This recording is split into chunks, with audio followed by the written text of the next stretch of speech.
عكس مخاوف بتغيير موقفها جراء الأزمة الدبلوماسية بين الرباط وباريس.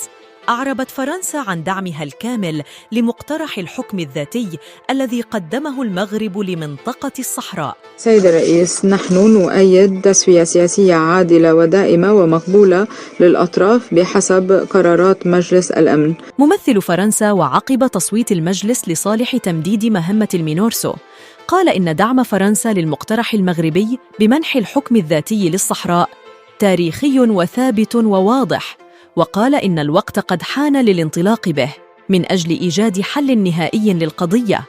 ممثل فرنسا حذر أيضاً الجهات التي تنتهك قرار إطلاق النار. أذكر بالدعم التاريخي الواضح والثابت لفرنسا لخطة الحكم الذاتي من المغرب، فهذه الخطة موضوع على طاولة منذ 2007 وحان الوقت للانطلاق بها. نحن نشجع الأطراف على الانخراط في حل براغماتي وواقعي ودائم يستند إلى التسوية وندعم جهود المبعوث الخاص